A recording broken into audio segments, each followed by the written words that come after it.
छत्रपती शिवाजी महाराज की जय। आज आम्ही चर्चा करतो छत्रपती संभाजी महाराज मोठे का छत्रपती शिवाजी महाराज मोठे, ही चर्चा असते आपल्या। अरे पाण्याशिवाय माणूस जगू शकत नाही, अरे ऑक्सिजन शिवाय सुद्धा माणूस जगू शकत नाही। छत्रपती शिवाजी महाराज म्हणजे ऑक्सिजन आहे आणि छत्रपती संभाजी महाराज म्हणजे पाणी आहे। आणि हे दोन ज्यावेळी नसतील, पहिल्यांदा ज्या मुलींनी आपलं कला दाखवली त्या सगळ्यांचं एकदा जोरदार टाळ्या करून त्यांचं हे करायचं। तुम्हाला माहिती पाहिजे की छत्रपतींच्या बद्दल प्रेम असणारी माणसं आणि छत्रपती त्यांच्यासाठी केलेलं बलिदान हे तुमच्या गावामध्ये फार मोठं बलिदान आहे, हे तुम्हाला माहिती नाही। आज मी घरापासून येत होतो आणि येताना एक शिवछत्रपतींचा आज 19 फेब्रुवारी जगात भारी म्हणून स्टेटस येतं आम्हाला, आणि मी स्टेटस बघितले, भरपूर स्टेटस बघितली आणि रस्त्याने त्यांना डीजे एक बघितला। त्या डीजेला गाणं लागलेलं होतं की आवाज वाढव डीजे तुझ्या आईची, थोडा गॅप ठेवतोय आणि परत मध्ये शपथ आहे। मला वाटतं शिवी देते काय म्हणून मी जरा ऐकत बसलो, तो शिवी देते की काय। छत्रपती आपल्याला समजले का? आज मला बोलायचं होतं राजांच्यावर, त्यांच्या कार्याविषयी। आज राजाने किती लढाया केल्या, किती लोकांना मारलं, काय काय केलं हे सांगण्यापेक्षा राजे मागच्या 400 वर्षापूर्वी राजे होते, त्यांचे विचार काय होते आणि आजच्या मुलांचे आमचे विचार काय आहे ह्याच्यावर मला बोलायचं आहे। भरपूर लढाईवर बोललो, भरपूर काही गोष्टी बोललो, पण ही आजच्या मुलांना, आजच्या पिढीला गरज आहे। तुम्हाला माहित पाहिजे, सुरुवातीला थोडंसं मी पहिलं सांगणार आहे तुमच्या गावाचं महत्व काय आहे, तुमच्या गावाला का महत्व प्राप्त आहे। ज्यावेळी 2 फेब्रुवारी 1689 छत्रपती संभाजी महाराजांना पकडलं आणि संभाजी महाराजांना घेऊन जात असताना याच पावलेवाडीच्या खिंडीमध्ये छत्रपती संभाजी महाराजांना घेऊन जाण्यात आलं होतं। त्यावेळी ज्योत्याजी केसरकर नावाचा एक संभाजी महाराजांचा सेवक होता, त्या सेवकाने तुमच्याच भागातली माणसं गोळा करून छत्रपती संभाजी महाराजांना वाचवण्याचं एकमेव महान कार्य केलं होतं एकदाच, आणि एकदाच हा पराक्रम झाला होता, तो तुमच्या गावात झाला होता। त्यामुळे तुमच्या गावातल्या लोकांचं बलिदान हे सगळ्यात मोठं बलिदान आहे, हे विसरून चालणार नाही। सगळ्यात मोठं बलिदान आहे। जय शिवाजी, जय भवानी। आज मला आपल्याला हे सांगायला काय हे वाटतंय, मी मगाशी येत असताना उदय पाटील सरांच्या बरोबर डिस्कशन चर्चा करत होतो की लोक जास्त असतील का, पण जास्त लोक असण्यापेक्षा कमी जरी असली, जे स्वराज्याबद्दल ज्यांना प्रेम आहे ती लोक असली तर फार चांगलं। जास्त भरणा भरलाय आणि मजा मस्ती करून चाललाय त्याच्यापेक्षा कमी असली पण राजांच्या बद्दल हृदयापासून प्रेम असेल ती लोक जर इथं असतील तर फार बरं वाटते बोलायला। आणि मला आज आनंद आहे की आज आपल्या मुलींनी एक चांगल्या पद्धतीचं कला सादर केली आणि स्वराज्याबद्दल, स्वराज्याच्या मोठमोठ्या लोकांचं रक्त या मातीत पडलेलं आहे हे आपल्याला माहित नाही। छत्रपती शिवाजी महाराज काय होते, छत्रपती शिवाजी महाराज आम्हाला समजले का? छत्रपती शिवाजी महाराज म्हणजे काय? वयाच्या 28व्या वर्षी ज्या माणसाला मारायला आदिलशाही मधून एक व्यक्ती येतो, सरदार येतो, त्याचं नाव होतं अफजल खान। 28 वर्षाचं पोरग, जवळ फक्त 5-10 हजाराची सेना आणि आता मरण कन्फर्म आहे।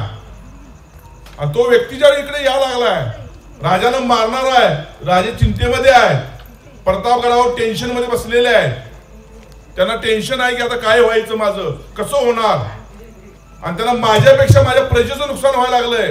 कारण तुळजापूरच्या भवानी मातेची मूर्ती ही भरड्यामध्ये घालून भरडली होती अफजल खानानं, ती तुकडे केलं होतं आणि ती पाण्यात टाकली होती। आपल्या आया बहिणींची आबरू लुटली होती, भरपूर आया बहिणी तो घेऊन जात होता। हे राजांना समजत होतं, राजांचे डोळे पाणावत होते।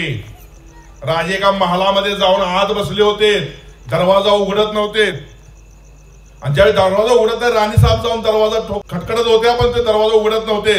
त्यावेळी जिजाबाई साहेबांना त्यांनी सांगितलं आणि आई साहेब दरवाजा उघडणं झाल्यात राजे, त्यावेळी जिजाबाई साहेब तिथे गेल्या आणि शोभा दरवाजा उघडा म्हणून सांगितलं। स्वराज्याचा संस्थापक दरवाजा उघडून ज्यावेळी बघितला राजमाता जिजाऊनी तर डोळे लाल भडक झालेले, पाण्याने डबडबलेले।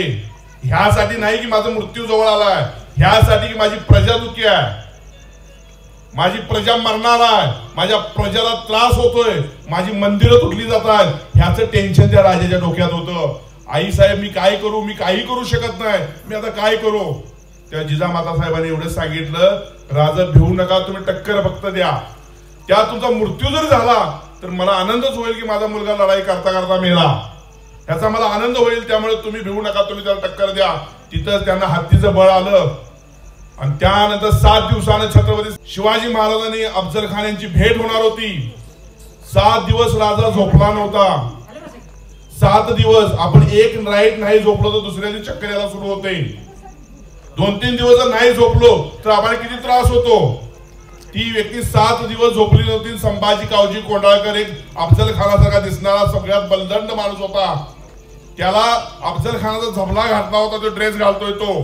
कशा पद्धतीने ते आक्रमण करायचं, कशा पद्धतीने त्याचं पोट फाडायचं ह्याचं प्रॅक्टिस राजे करत होते. कशा पद्धतीने पोट फाडायचं प्रॅक्टिस राजे 8 दिवस करत होते. राजे झोपले नव्हते. ज्यावेळी प्रतापगडावर 10 नोव्हेंबरला दुपारी 2 वाजता भेट ठरली 1659 ला, त्या दिवशी सगळी गडावरची माणसं रडत होती की राजा आम्ही जातो, तुमच्या बदलाला आम्ही मरतो, तुम्हाला काय व्हाय नको, तुम्ही जाऊ नका, मी जातोय म्हणून सांगितलं. आणि 10 अंगरक्षक बरोबर घेतलेत. अफजल खान 60,000ची फौज घेऊन आलता. त्यांना सांगितलं अफजल खानाला प्लॅनिंग काय असतं राजाचं हे पण तुम्ही ऐकून घ्या. त्यांना सांगितलं मी तुम्हाला वडील मानतोय, तुम्ही आम्ही वडिलाप्रमाणे आहे, मी तुम्हाला शरण येणार आहे. त्यावेळी अफजल खाननं वाईमध्ये आपली 30,000ची फौज ठेवली आणि तोच अफजल खान परत पुढे आला महाबळेश्वर या ठिकाणी. परत सांगितलं आमची सेना तुम्हाला मार्ग करून देईल. तिथं अफजल खान म्हणला आता काय शरणीच येणार आहे, इथे 20,000 फौज ठेवूया, 10,000 संकट घेऊन जाऊया. मग तिथून रडतुंडीच्या घाटातून प्रतापगडाला जायचं होतं. आपले मावळे रस्ता करून देत होते. तानाजी मालुसरे नाव ऐकलेलं आहे. एक चांगला रोप क्लाइंबर होता, म्हणजे रस्ता चढणारा माणूस होता. त्याला जिम्मेदारी दिली होती की तू त्यांना रस्ता करून द्यायचं. आदिलशाहीच्या सैन्याला तू रस्ता करून द्यायचा. आणि आपले सैन्य रस्ता करून देत होते, त्यांचे सैन्य हात देत होते. आणि राजाने सांगितलं होतं रस्ता करून तर द्यायचा, पण पुढे आल्यानंतर मागे रस्ता मुजवायचं काम पण तूच करायचं. ते रस्ता मुजवायचं काम पण नंतर होत होतं. सैनिक पुढे येत होते. ज्यावेळी त्यांची भेट होणार होती त्यावेळी छत्रपती शिवाजी महाराज एकटेच होते आणि अफजल खान हा एकटाच होता. राजांच्या पुढे आला. त्या राजाने एकच काम केलं की अफजल खानाला पकडला आणि त्याचा कोतळा फाडण्याचं महान कार्य केलं. आणि कोतळा फाडल्यानंतर अफजल खान धारातीर्थ पडला, त्याचं मुंडकं तोडलं. आणि त्यावेळी छत्रपती शिवाजी महाराजांनी आपल्या हातामध्ये ते मुंडकं घेतलं. राजमाता जिजाऊंच्या पुढे गेलेत आणि सांगितलं हाच तो तुझा मुलग्याचा दुश्मन आहे, ज्याने संभाजी महाराज छत्रपती शिवाजी महाराजांचे थोरले बंधू त्यांना मारण्यासाठी अफजल खानानं कार्य केलं होतं. त्याचं मुंडकं तोडून आणलंय. तुझ्या नवऱ्याला म्हणजे शहाजीराजे भोसलेंना जेलमध्ये घालण्याचं कार्य सुद्धा अफजल खानानं केलं होतं. राजाने कुठलं त्याला सहानुभूती दाखवली होती, त्याला फाडायचाच होता राजांना. आणि म्हणून हा प्लॅन केला होता. राजाने ज्या दाखवलं त्यावेळी राजगडाच्या एका बुरुजावरती त्या अफजल खानाला मुंडकं गाडण्यात आलं आणि अफजल खानाला संपवलं. राजाने काय करायला पाहिजे, तुमची 4थीची परीक्षा झाली, तुमची 10वीची परीक्षा झाली, तर आपण काय करतो, आपण मामाच्या गावाला जातो, आपण आनंद करतो. आज पप्पा मी आराम करणार आहे, मी 10वीत लय अभ्यास केला, मी 12वीत लय अभ्यास केला, मी BA मध्ये लय अभ्यास केला, मी इंजिनिअरिंग ग्रॅज्युएट झालो आणि आपण काय करतो, आराम करतो. तर राजांनी 10 नोव्हेंबर 1659 ला रात्री त्या गडावरून बाहेर पडले आणि पन्हाळ्याच्या दिशेने वाटचाल सुरू केली. 18 दिवसात 18 किल्ले जिंकले होते आणि 28 नोव्हेंबर 1659 ला पहिल्यांदा छत्रपती शिवाजी महाराज पन्हाळगडावरती आले. आणि पन्हाळगडावरती राजा आल्यानंतर राजांच्या मनात उत्कंठा काय, मी 18 दिवस प्रवास करून आलो, मी थकलोय, मी झोपाय पाहिजे. नाही, मशालीच्या उजेडामध्ये पूर्ण पन्हाळगड फिरून काढला. म्हणून 28 नोव्हेंबर हा शिवपदस्पर्श दिन साजरा केला जातो किल्ले पन्हाळगडावरती. तिथून पुढे राजे निघून गेले विशाळगडला जात असताना एक म्हातारी आडवी आली. राजांना तिने चटणी भाकरी दिली आणि ज्यावेळी पाणी देत होती त्यावेळी ती म्हातारी म्हणली, राजा सगळ्या सोयी इथं आहेत, पण आम्हाला पाणी प्यायला जरा अडचण होते उन्हाळ्यात, काय तर पाण्याची सोय करा. राजेने स्मित हास्य केलं आणि राजे तिथून रायगडला निघून गेले. राजे निघून गेल्यानंतर 6 महिन्यानं परत तिथं माणसं आली, त्यांनी तिथं विहीर खोदली आणि ती विहीर 350 वर्षापूर्वी खोदलेली त्या विहिरीत आता सुद्धा पाणी शुद्ध आहे, पांढरे पाणी मालकापूर या ठिकाणी विहीर आहे। एका म्हातारीच्या सांगण्यावर एक छत्रपती जो फार मोठा राजा आहे, फार मोठ्या लोकांचा सेवक आहे, तो माणूस एका म्हातारीच्या बोलण्यावर ऐकून तिचे कार्य करतो। म्हणजे राजांचे विचार किती मोठे असले पाहिजेत ह्याच्यावरून कळतंय। छत्रपती शिवाजी महाराज की जय। आज आम्ही चर्चा करतो छत्रपती संभाजी महाराज मोठे का छत्रपती शिवाजी महाराज मोठे, ही चर्चा असते आपल्या। अरे पाण्याशिवाय माणूस जगू शकत नाही आणि ऑक्सिजन शिवाय सुद्धा माणूस जगू शकत नाही। छत्रपती शिवाजी महाराज म्हणजे ऑक्सिजन आहे आणि छत्रपती संभाजी महाराज म्हणजे पाणी आहे, आणि हे दोन ज्यावेळी नसतील तर माणसाचं अस्तित्व काहीच नाही ह्या जगामध्ये। पाण्याशिवाय माणूस जगत नाही, तसंच छत्रपती संभाजी महाराज शिवाजी महाराज शिवाय माणूस जगू शकत नाही, कारण हे मराठ्यांना मिळालेलं वरदान आहे। आमच्या छत्रपती शिवाजी महाराज म्हणजे बोज नाही आहे, हे आपलं वरदान आहे। 850 कोटी लोकसंख्या आहे जगाची, जगामध्ये कुठल्याही देशात गेलो फक्त छत्रपती शिवाजी महाराजांचं नाव काढलं तर लगेच सांगतात एक आदर्श राजा। आज आपण विचार करू शकतो एखाद्या राजकारण्याने जर गावात रस्ता केला किंवा 50 वर्ष पुढचा विचार केला तर किती महान आहे म्हणून त्याला आपण डोक्यावर घेतो, पण आपला राजा 400-500 वर्ष पुढचा विचार करणारा राजा होता। छत्रपती शिवाजी महाराजांचं 450 वर्षापूर्वीच एक आज्ञापत्र आहे, आणि त्या आज्ञापत्र असं आहे की झाडे लावा झाडे जगवा। हे आज्ञापत्र आता गव्हर्नमेंट आता काढलंय, हे आज्ञापत्र 450 वर्षापूर्वी छत्रपती शिवाजी महाराज काढलं होतं। विचार करण्यासारखी गोष्ट आहे। राजा काय आहे, छत्रपती संभाजी महाराज काय आहे, अजून आम्हाला समजलेलं नाही। अरे छत्रपती संभाजी महाराज छत्रपती शिवाजी महाराज हे कर्मवीर भाऊराव पाटील यांना समजले। कर्मवीरांना एकदा पैशाची गरज पडली सातारमध्ये, आणि एक व्यक्ती आला आणि त्या व्यक्तीने सांगितलं मी तुम्हाला पैसे देतो, तुमचं शिवाजी कॉलेज नावाचे जे कॉलेज आहे त्याला माझ्या वडिलांचं नाव द्या। कर्मवीर भाऊराव पाटील म्हणले एक परी मी माझा भाव बदलीन पण छत्रपती शिवाजी महाराज बदलणार नाही। त्या माणसाला शिवाजी महाराज कळाले, आम्हाला कळाले का शिवाजी महाराज तुम्ही ज्या मातीत बसला ही माती पावन आहे। मागच्या 6 महिन्यापूर्वी एक मी व्हिडिओ टाकला होता युट्यूबला, पावलीवाडीच्या खिंडीतून येत होतो रात्री 1:30 वाजता, आणि ह्या खिंडीतून रात्री 1:30 वाजता जर आलं तर भीती वाटते, पण मी ज्यावेळी येत होतो त्यावेळी मला छत्रपती संभाजी महाराजांचं ताकद माझ्या हृदयात येत होती, मला अजिबात भीती वाटली नाही। मी मध्ये थांबलो, त्या अंधारामध्ये मी थांबलो, तिथे गाड्या येत नव्हत्या, मी तिथे थांबलो, आणि छत्रपती संभाजी महाराजांची आठवण मला या मातीत येते, कारण या ठिकाणी छत्रपती संभाजी महाराजांना वाचवताना जोत्याजी केसरकर नावाचा एक सैनिक होता, त्याने या गावातल्या बऱ्याच लोकांना एकत्र केलं आणि खान मुकरबाच्या पोळीत घुसला, तिथं त्याचा चिरफाड केला, तुकडे केलं। आम्ही एवढंच माहित आहे वेड्यात मराठे वीर दौडले 7 प्रतापराव गुजर आणि ती 6 माणसं, पण हा इतिहास सुद्धा इथं आहे, आणि हे तुमच्या खिंडीमध्ये आणि तुमच्या पूर्वजांनी केलेला आहे। ह्याची पण तुम्हाला माहिती पाहिजे, आणि आम्ही आज कसं असलं पाहिजे हे महत्वाचं आहे। आम्ही काय केलं पाहिजे, माझा जन्म एका खेडेगावात झालाय, मग मी पण असाच मेलो पाहिजे का? नो, नाही, आपण नाही, आपण काहीतरी युनिक केलं पाहिजे, आणि युनिक करायचं असेल तर अशा मातीत जन्म घ्यावा लागतो, आणि अशा ठिकाणी आदर्श तुम्हाला यावा लागतो, आणि हे याच असेल तर सदैव छत्रपती शिवाजी महाराज आणि छत्रपती संभाजी महाराज हे आपल्या हृदयात पण पाहिजे आणि डोक्यात पण पाहिजे, सदैव आपल्या पुढे पाहिजे, आणि जर ते आपल्या पुढे असतील तर ते आपल्याला मिळालेले एक वरदान आहे। छत्रपती म्हणजे काय? अरे ज्यावेळी 28 नोव्हेंबरला राजांनी पन्हाळगडावरती आले, त्यानंतर छत्रपती शिवाजी महाराज बाहेर जात होते त्यावेळी आदिलशाहीमध्ये खळबळ माचली, आणि आदिलशाहीमध्ये भरपूर मोठ्या प्रमाणात दंगल झाली की शिवाजी महाराजाला कापलं पाहिजे, आणि आदिलशाहने फरमान काढलं, खोळा झाला आदिलशाह। तो 60,000च्या फौज असणारा अफजल खान, ज्या अफजल खान जाता जाता सळ्या वाकवतोय, पार वाकवतोय, त्याला फाडणारा हे शिवाजी महाराज कसला याला मारलं पाहिजे अशा भाषेत फरमान काढलं, आणि अर्धी आदिलशाही द्यायचं नोटीस काढलं त्यानं, अर्धी आदिलशाही घ्या पण शिवाजी महाराजांकडून मारा। मग त्यावेळी सिद्धी जोहर आणि सिद्धी मसूद निघून आले, 50-60 हजाराची फौज घेऊन परत ते आलेत, आणि त्यांनी सुद्धा ठरवलं की महाराजांना मारायचा आहे। 40,000 फौजेचा वेढा पडणार होता। राजे मिरजत होते, गुप्तहेरांनी खबर आणली होती, राजांना खबर सांगण्यात आली। राजांना रायगड हा सोयीस्कर किल्ला होता, सगळ्यात उंच, अभेद्य, त्या किल्ल्यावर कोणीही जिंकू शकणार नाही. पण राजाने पन्हाळगड का निवडला? मी काल पन्हाळगडावर बसलो होतो आणि मी विचार करत होतो की राजाने पन्हाळगडच का निवडला. तर राजाने पन्हाळगड ह्यासाठी निवडला, मिरजेतून त्यांना रायगडला जाता येत होतं, पण पन्हाळगडावर का निवडला? कारण अफजल खान ज्यावेळी आला होता त्यावेळी आमच्या प्रजेला त्यानं त्रास दिला होता आणि आमची मंदिरं पाडली होती. त्यावेळी पन्हाळगड हा एसीवरच आहे, बॉर्डरवरच आहे, हिथंच त्याला थांबवायचं म्हणजे आमच्या बाकीची प्रजा व्यवस्थित राहील, मला काय झालं तर होऊ दे. आणि त्यावेळी पन्हाळच्या गडकऱ्याला राजाने विचारलं गडावर शिबंदी किती आहे, अन्नधान्य किती आहे? तेव्हा त्या गडकऱ्याने सांगितलं 5000 सैनिक 1 वर्ष अन्न खातील एवढं अन्न तिथे शिल्लक आहे, राजे तुम्ही या.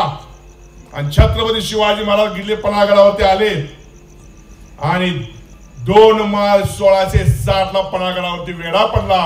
आणि प्रति शिवाजी म्हणून नेताजी पालकर होता, त्याला 5000ची फौज दिली होती आणि त्याला सांगितलं होतं नेताजी वेढा फोडायचं काम तुमचं. आणि नेताजी बाहेर उभा होता, पण सिद्धी जोहर सिद्धी मसूद एवढे हुशार होती, त्यांनी 40,000चा वेढा घातला होता आणि 20,000ची फौज अशी ठेवली होती की बाहेरनं कोण आलं तर त्याचं आक्रमण थांबवण्यासाठी 20,000ची फौज ठेवली होती. नेताजीने भरपूर प्रयत्न केलं पण नेताजींना वेढा काय फोडता आला नाही. मग नेताजींच्या मनात दुसरा प्लॅन आला, म्हणजे आदिलशाही लुटायची. मग नेताजी आदिलशाही लुटत लुटत लुटत बेळगाव पर्यंत गेले. आणि बेळगाव हे 700-800 किलोमीटर आहे कोल्हापुरातून, तुम्हाला माहित असेल. आणि त्यामुळे नेताजींना माहित नाही की राजा अडकलाय, आता करायचं काय. छत्रपती शिवाजी महाराजांना टेन्शन, बिना राजाचं स्वराज्य कसं चालवायचं. राजमाता जिजाऊ वय झालेल्या त्या स्वराज्याची पूर्ण सूत्र हातात घेतलेली. एका आईला आपलं पोरग जेलात असलं आईला कसं वाटेल, एका आईला पोरग्याला ताप आला तर आईची परिस्थिती काय होते. एका आईला पोरग्याला जर ठेच लागली तर तिच्या हृदयाला ठेच लागते. ही लहान लहान मुलं आहे, तुम्हाला जर ताप आला तर आई रात्रभर जेवत नाही, बा जरी हसला तर ते रडत असते, आतनं हृदयातून रडत असते. म्हातार आजा रडत असतो, आई रडत असते, कारण तिला तुमच्या जीवापेक्षा जास्त प्रेम असतं. एखाद्या वेळी कोण मारायला जर डाकू आला तर आई म्हणेल पहिलं मला मारा मग माझ्या पोरग्याला मार म्हणे, एवढं त्यांचं प्रेम असतं. मग ती आई आपल्या पोराला पन्हाळगडावर अडकल्यावर ती पोरगी कशी राहिली असेल ती रायगडावर. स्वतः जिजाबाई साहेब तलवार घेऊन लढायला यायला तयार झाल्या होत्या. नेताजी पालकर म्हणले आई साहेब तुम्ही जर गेला तर आम्ही जगायचं कशाला, म्हणजे आम्हीच मरायला पाहिजे, परत तुम्ही थांबा म्हणले तर परत नेताजी पालकर आक्रमण करा आले, परत आक्रमण फेल झालं. मग छत्रपती शिवाजी महाराजांनी प्लॅन केला गनिमी कावा. आणि तो गनिमा कावा असा केला की नरवीर शिवाकाशी छत्रपती शिवाजी महाराजांसारखा दिसणारा होता. नेबापूर गावचा तो रोज छत्रपती शिवाजी महाराजांना भेटायला यायचा. त्यावेळी शिवाकाशीला त्यांनी सांगितलं अरे शिवा माझा वेश घालून तू सिद्धी जोहरला भेटायला जाशील का. तात्काळ तिथल्या तिथे शिवाने सांगितलं मी जायला तयार आहे राज. अरे पण तू तिथे गेलास तर तू तिथे मरणार आहेस. मी मरतो की राजे म्हणला. आणि मरणाराच म्हणलं जा म्हणजे तुझ्या आईला पहिले सांगून तरी ये. शिवा आईला भेटायला आला, नेबापूरचा शिवा काशीत न्हावी जातीचा. आणि आईला सांगितलं आई मी छत्रपती शिवाजी महाराज होऊन मी त्यांच्यासारखा दिसणार आहे, मी छत्रपती शिवाजी महाराज होऊन मी भेटायला जाणार आहे. आणि आई त्यात काय आई पण म्हणली बाळजा अगं पण तू मी तिथे गेलो तर मी मरणार आहे. मर म्हणली काय प्रॉब्लेम नाही, माझं दुसरं पोर जिवंत आहे, छत्रपती शिवाजी महाराज जिवंत आहे. त्या आईने त्यांना सांगितलं आणि आईला सांगितलं की मी शिवाजी महाराजांना घेऊन तुला भेटायला येणार आहे. आई म्हणजे ठीक आहे जा बाळा. ती गडावर ज्यावेळेला आलेत आणि राजांच्या पायाला शिवाकाशींना हात लावले, डोकं टेकवलं, त्यावेळी पालखी एक सजली शिवाकाशीदाची आणि एक छत्रपती शिवाजी महाराजांची. 12 जुलैची रात्र पाऊस धो धो पडत होता आणि शिवाकाशीत एका पालखीत बसलेले निघालेत. त्या छत्रपती शिवाजी महाराजांनी पालखी थांबवली. एका सैनिक राजांसाठी मराय निघालाय, एक स्वराज्याचा नॉर्मल एक सैनिक राजांसाठी मराय निघालाय. त्याला थांबवलं, विचारलं अरे शिवा तू तुझ्या आईला भेटून आलास. आलो. काय सांगितलंस. आईला मी एवढं सांगितलं जर मी जगून आलो तर छत्रपती शिवाजी महाराजांना घेऊन मी नेबापूरला भेटायला तुला येणार म्हणून सांगितलंय. आणि छत्रपती शिवाजी महाराजांनी मिठी मारली, राजांच्या डोळ्यातून पाणी आले एका सरदारासाठी, एका सैनिकासाठी. आणि शिवाकाशीत हा पुढे गेला आणि तुला त्यांना मारण्यात आलं. पण छत्रपती शिवाजी महाराजांचं कार्य काय, राजे काय होते, राजांचं कार्य काय? आज एखादं सक्सेस आपल्याला मिळालं, एखादं आनंद आपल्याला मिळाला, आपण पूर्ण खुश होतो? नाही. छत्रपती शिवाजी महाराजांनी क्षणाक्षणाला मृत्यू असताना सुद्धा कायम सैन्यांना टक्कर देण्याचं भान कार्य केलं. असा राजा म्हणजे छत्रपती शिवाजी महाराज आहे. हे लक्षात ठेवा बाळांनो. जर तुम्हाला मोठं व्हायचं असेल तर तुम्हाला करायला काय पाहिजे होतं? अरे 13 वर्षाचं पोरग छत्रपती शिवाजी महाराज, तलवारी पाजवाय पैसे नाही त्या माणसाकडे, ते म्हणतोय की लढाई करायचा यायचं, किल्ला जिंकायचा. आणि किल्ला जिंकायचा निर्णय घेतला. तोरणा किल्ला पहिला. तुम्हाला माहित असेल, तुम्ही इतिहास बारकाईने वाचला असेल. तोरण्यावर जाताना 50 लोक बरोबर होती राजांच्या, आणि 50 लोक बरोबर असताना तिथं जाऊन त्या गडकरीला मारून तोरणा किल्ला घेतला. आणि ज्यावेळी ही बातमी आदिलशहाला कळाली त्यावेळी आदिलशाह दरबारात हसला. ए शहाजी राजे का बेटा है, इसने खंडर जैसे तोरणा किल्ला घेतला तर क्या हुआ, लेना है तो लेने दो, कोई प्रॉब्लेम नाही. आणि येणाऱ्या 20 वर्षांना 360 किल्ले घेतले ना आदिलशाहीचा समोर विनाश केला छोट्या पोरानं. बारकं जर 4थीला असणारं पोरग जर आता युनिक बनलं, ह्या मुली डान्स करणाऱ्या मुलींनी चांगल्या पद्धतीने डान्स केला, हीच कला परत जोपासली आणि पुढे ही कला जर वाढवत गेला तर येणाऱ्या काळात ही कला तुमची ओळख होऊन जाईल. तुमच्याच गावाचे मोठमोठे लोक अधिकारी झालेले आता उदय पाटील सांगत होते देताना. हे कसे झाले? ह्यांना ऊर्जा पाहिजे. एका गावामध्ये एक सुद्धा अधिकारी होत नाही आणि एका गावामध्ये 10 15 अधिकारी असतात. कसे काय? हे काय आहे? ही ऊर्जा, हे सानिध्य आहे. चांगल्या लोकांच्या सानिध्यात असेल तर तुमचं भविष्य चांगलं आहे. छत्रपती शिवाजी महाराज चांगल्या लोकांच्या सानिध्यात होते आणि प्रजेला मायबाप म्हणण्याचं त्यांच्यात ताकद होती. छत्रपती संभाजी महाराजांच्या बद्दल आपण कितीतरी आक्षेप ऐकतोय. राजांचा आदर्श काय? अरे जो राजा बुधभूषण ग्रंथ लिहितोय 13व्या वर्षी, 14व्या वर्षी जो राजा पूर्ण ग्रंथाचा ज्ञाता होतोय, 14 भाषेचं ज्ञान आहे, तो राजा 15व्या वर्षी आदिलशाहीला जाऊन भेटल. लिहिले आदिलशाहीला जाऊन भेटले राजे. का लिहिले? दुश्मनी काढायचे. मला एका मुलाशी दुश्मनी काढायची, ते मुलगा मूर्ख आहे म्हणून लिहायचो आणि ते सगळ्यांनी मानायचं ते पोरग मूर्ख आहे. बिनशहानिशा करता. ज्या माणसाने कधी दारूला बघितलं नाही, सदैव सकाळी 4ला उठून मलखाम खेळायचा रायगडावरती, तो माणूस दारू पिल का? नाही पिऊ शकत. ज्योत्याजी केसरकर ज्यावेळी एक कहाणी अशी आहे, ती गोष्ट ऐकली अंगाव काटा येतो.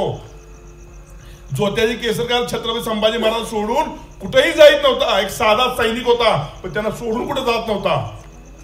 आणि रायगडावर ज्योत्याजी असताना गावाकडे त्याचा वडील आजारी पडला.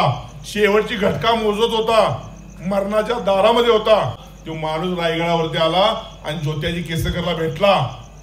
सांगितलं, ज्योत्याजी तुझा बा शेवटच्या घटका मोजतोय, येणाऱ्या काळात तो 2-4 दिवस मरेल, जाण्या अगोदर एकदा येऊन भेटून तरी जा. ज्योत्याजींनी सांगितलं, संभाजी महाराजाला सोडून मी कुठेही जाऊ शकत नाही. माझ्या बाला धन तुम्ही तिकडे देऊन टाका, मी काही येणार नाही म्हणून सांगितलं. आणि ही बातमी 4 दिवसांनी छत्रपती संभाजी महाराज कळाली. त्यांच्या गावचा एक माणूस आलता आणि तो असाच म्हणत होता की त्याचा वडील आजार आहे. तर ज्योत्याजी म्हणला, मी काही येत नाही, तुम्ही जावा, मी संभाजी महाराज सोडणार नाही. राजाने ज्योत्याजी केसरकरला बोलवून घेतलं आणि ज्योत्याजी केसरकरला विचारला, ज्योत्याजी तुझ्या वडिलांची काही तब्येत बरा खराब आहे? होय म्हणला, हाय. तू काय केलंस? तुम्हाला काय करायचं आहे म्हणला? मी काय नाही, माझं मी जे करायचं केलं, तुम्ही ग बसा म्हणला, मी तुमच्या बरोबर आहे. अरे ज्योत्याजी तू गेला का नाहीस? मी तुम्हाला सोडून कुठेही जाऊ शकत नाही, तुम्ही माझं सर्वस्व आहे. हे ज्योत्याजी केसरकर म्हणला, म्हणजे बाप मेला तरी चालल पण माझ्या राजासाठी मला मरण आलं तरी चालल. असं ज्योत्याजी केसरकर. संभाजी महाराजांनी त्या दिवशी प्लॅन केला की आपण पन्हाळगडावर जायचं. आणि छत्रपती संभाजी महाराज पन्हाळगडावरती आले आणि पन्हाळगडावर जाण्या अगोदर ते पहिले पुन्हा या गावाकडे गेलेत आणि ज्योत्याजी केसरकरच्या दारात जाऊन उभा राहिलेत आणि तिथं ज्योत्याजी केसरकरला घेऊन गेलेत आणि वडिलांची तब्येतीची विचारपूस केली. असा राजा छत्रपती संभाजी महाराज होता. अशा राजांच्या सानिध्यात आपण राहतोय. आणि तिथं त्यांनी सांगितलं ज्योत्याजीला की ज्योत्याजी तू इथंच राहायचं, तू सोडून जायचं नाही म्हणून सांगितलं. आणि ज्योत्याजी थांबला, महिनाभर तिथं थांबला. छत्रपती संभाजी महाराज तिथून पन्हाळगडावरती निघून आले. राजा म्हणजे काय? छत्रपती संभाजी महाराज म्हणजे काय? छत्रपती संभाजी महाराजांच्या बद्दल बरंच काही लिखाण उलट सुलट केलं, तुम्हाला माहित नाही बाळांनो. तुम्ही लहान आहे, तुम्ही इतिहास वाचा, इतिहास ऐका आणि इतिहास आपल्या रक्तामध्ये उतरून घ्या. जर इतिहास तुमच्या रक्तामध्ये उतरला तर येणाऱ्या काळात तुम्ही IAS IPS असंच होऊन जाशील. अरे छत्रपती शिवाजी महाराज, मी मगाशी सांगितलं, 400 वर्ष पुढचा विचार करणारा राजा होता. त्यांच्या काही लिहिलेल्या गोष्टी मागच्या छत्रपती शिवाजी महाराजांनी जवळजवळ 40 वर्ष राज्य केलं. 40 वर्षात त्यांची 350 पत्र नुसती गावल्या आणि 850 कोटी जगाची लोकसंख्या. छत्रपती शिवाजी महाराजांच्या जगामध्ये आदर्श केला जातो, आदर्श घेतला जातो. सेकंड वर्ल्ड वॉर मध्ये सुद्धा हिटलर ज्यावेळी लढाई करत होता त्यावेळी नेताजी सुभाषचंद्र बोस त्यांना भेटायला गेला होता. ते हिटलर एक पुस्तक वाचत होता आणि ते पुस्तक होतं छत्रपती शिवाजी महाराजांचं. आणि नेताजी भेटायला गेला म्हणा तुम्ही माझ्याकडे का आलाय तर मी मदत मागायला आलो म्हणून सांगितलं. अरे तुमच्याकडे अशी माणसं आहेत हे बघ म्हणला. या छत्रपती शिवाजी महाराजांची युद्धनीती जर तू वापरली तर इंग्रजांचा खात्मा होईल म्हणून सांगितलं. आणि तुमच्याच गावातून पहिला झेंडा फडकवला. बिडाशी नावाचं गाव आहे, इथून मला 5-10 किलोमीटर म्हणजे तुमच्या भागातलं गाव आहे. आणि तुमच्याच गावातून पहिल्या झेंडा फडकवण्याचं महान कार्य झालं 1939 साली. झेंडा 1947 साली ते स्वातंत्र्य नाही झाला. त्याच्या अगोदर 1939 साली बिडाशी या गावात सत्याग्रह झाला होता आणि तुमच्या गावातल्या लोकांनी त्यांना मदत केली होती आणि इथूनच खरी ठिणगी पेटली होती स्वराज्याची. त्यामुळे तुमचं श्रेय कमी नाही आहे. मला माणसं माझ्या पुढे किती आहेत त्यापुढे माणसं कशी ऐकतात आणि कशी बसतात हे महत्वाचं आहे. मी माझ्या विद्यार्थ्यांना सुद्धा हे सांगत असतो. मला माणसं जास्त काही गरजेची नाही. त्यातली 5 जरी चांगलीशी हेच ऐकलं चांगलं मन लावून आणि त्याच्यावर थोडंसं आकलन केलं तर त्यांना कळेल. राजा वाचला पाहिजे. छत्रपती शिवाजी महाराज तुम्ही रोज वाचलं पाहिजे. रायगडावरती एकदा जाऊन बघा तुम्हाला कळेल what is the meaning of the life. एक केशवसुतांची कविता आहे, मथुरा काशी वृंदावन कोणाला ज्याने रायगड नाही पाहिला त्याला. अरे मथुरा काशीला तुम्हाला जायची गरज नाही. जर तुम्ही रायगडवर गेला तर तीच तुमची मथुरा काशी आहे. राजांच्या सिंहासनापुढे उभा राहिलं की आपल्या रंगामध्ये रक्त सळसळायला सुरू होतं. मी रायगडवर 2 वेळा गेलोय आणि माझी एक कविता आहे की अवकाशाला घालून गवसनी सूर्य गेला असताना सह्याद्रीच्या काळोखात चंद्राला साथीला शिवरायांचे मावळे आम्ही नाही झुकणार कुणापुढे. जीवाची बाजी लावून आम्ही जिंकू सारे गड किल्ले. तानाजी बाजी यसाजी मावळे आम्ही कणखार सारे. त्यांच्या मातीचा आमचा जन्म आम्ही खरंच भाग्यवान सारे. आम्ही शिवरायांचे मर्द मावळे, आम्ही शिवरायांचे मर्द मावळे. ही कविता पन्हाळगडावरती केली आणि ज्यावेळी मी पन्हाळगडावरती बसायचो रात्री 1:30 वाजता घरी जायचो माझी बायको मला शिव्या द्यायची. म्हणायची गडावर तुम्ही जाताय त्या बुरुजावरती बसताय पण तिथे बिबट्यासारखा येतोय. मग मी तिला मजेत रात्री 1:30 वाजता म्हणायचं अगं ज्या बुरुजावरती छत्रपती शिवाजी महाराजांनी येऊन कधीतरी उभा राहिले असतील त्याच बुरुजावरती कधी बसले असतील त्यांच्या पायाची पायधूळ देताय. ज्यावेळी छत्रपती शिवाजी महाराजांच्या सान्निध्यात जर मी गेलो तर माझ्या अंगात हत्तीचं बळ येतंय. त्यामुळे जंगलात जर हत्ती निघाला तर वाघानं जरी बघितलं वाघ लांबनं जातोय हत्तीच्या. त्यामुळे म्हणलं बिबट्या काय माझ्यावर येतोय तू काय काळजी करू म्हणून सांगतोय तिला. आणि ती हळूच हसते आणि गप बसते.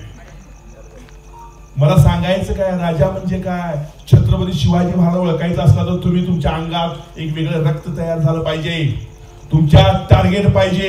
तुम्ही 4थी 3री 5वी 10वी तर तुम्ही फायनल केलं पाहिजे की तुम्हाला व्हायचं काय आहे. आणि जर तुम्ही हे स्वप्न बघितलं तर तुम्ही पुढे जाऊ शकता. तुमच्याच गावात आता माझा विद्यार्थी अजिंक्य तो मला मागच्या 3 वर्षापूर्वी भेटला कॉलेजवर. मी त्याला सांगितलं तू हे करायला लागतोयस. त्याला हे आणि सांगितलं तुझ्यात विश्वास नागरे पाटील होण्याचा गुण आहे. तू IAS होऊ शकतोय पण तुझ्या स्पिरिट पाहिजे. स्पिरिट कसं होऊ शकतं. बोलण्याला होऊ शकतं का. रात्रीची झोप नाही आली पाहिजे. 10वीला 46% मार्क आहेत मला. 12वीला 42%. सदैव शिक्षकांचा मार खाणारा. BA ला 60. पर MA मराठी इतिहास राज्यशास्त्र हे 70च्या पुढं. MPEd MBA set NIS national award हे कसं काय. एका गावात राहणारा सदैव या तारपत्र्यात टाकणारा कायम स्टेज लोटणारा तो माणूस तिथं पोहोचू शकतो तर तुम्ही का पोहोचू शकत नाही. तुम्ही पोहोचू शकताय. तुमची स्वप्न मोठी पाहिजेत आणि स्वप्न मोठी करायची असेल तर तुमच्या अंगामध्ये एक वेगळं ऊर्जा पाहिजे. आणि ऊर्जा जर यायची असेल तर छत्रपती शिवाजी महाराज संभाजी महाराज तुम्ही वाचला पाहिजे. आणि ज्यावेळी छत्रपती शिवाजी महाराज संभाजी महाराज तुम्ही वाचशीला त्यावेळी तुम्हाला कळेल की what is the meaning of the life. तुम्ही रोज आई वडिलांच्या पाया पडला पाहिजे, रोज सकाळी उठल्या उठल्या आजीच्या रोज पाया पडला पाहिजे. तुम्ही म्हणाला हे व्यक्ती काय सांगतोय, हे मिलिटरी मॅन चक्रम आहे, हे काय सांगतोय की आई वडिलांच्या पाया पडला पाहिजे. मी आई वडिला पाया पडू का? 12वीची मुलगी आई वडिला पाया पडू का? नाही, अपमान आहे. अरे ज्यानं जन्म दिलाय त्याच्या पाया पडायला लाज बसली आहे. ह्या जगात सदैव चरण स्पर्शा परिणाम आशीर्वाद आहे, लक्षात ठेवायचं. महाभारताचं युद्ध चालू होतं आणि ज्यावेळी युद्ध चालू असताना कौरव सेना पुढे होती, फार मोठी सेना, आणि पांडव सेना ही कमी असणारी 5 पांडव होते. पण लढाई सुरू होणार तो युधिष्ठिर रथावरून खाली उतारला, हात जोडले आणि विरोध दिशेनं तो जायला सुरुवात केली. दुर्योधन विरोध दिशेला उभा होता, त्याला गर्व होता, माझ्या अंगात लई ताकद आहे. आणि युधिष्ठिर तिथे गेला आणि पितामह भीष्मांच्या डायरेक्ट चरणावरती डोकं टेकलं. पितामह मला असा आशीर्वाद द्या की विजय माझा होईल. विजय भाऊ पुत्र म्हणून सांगितलं. असा तो आशीर्वाद सगळ्यांचा घेत गेला. आणि दुर्योधनाला राग आला की तुम्ही माझ्या बाजूची माणसं असून तुम्ही युधिष्ठिरला विजय भाऊचा आशीर्वाद दिला, तुम्ही कसली माझी माणसं आहे. त्यावेळी पितामह भीष्म म्हणले, अरे मूर्ख दुर्योधना, तू जर हात जोडून युधिष्ठिराजवळ गेला असतास आणि त्याच्या चरणावरती तुझं डोकं टेकवलं असतंस तर तुला असंच राज्य दिलं असतं. तुझा अहंकार आम्हाला युद्धभूमीत घेऊन आला. त्यामुळे सदैव चरण स्पर्शा परिणाम आशीर्वाद आहे. त्यामुळे सदैव आई वडिलांच्या चरणावरती डोकं टेका. मी कलियुगामध्ये आहे, मी मास्तर आहे, मी प्राध्यापक आहे, तरी मी तुम्हाला असं सांगतो की तुम्ही आई वडिलांच्या पाया पडा. कारण इथंच तुम्ही 75% तुमच्या परीक्षा पास झालेला असता.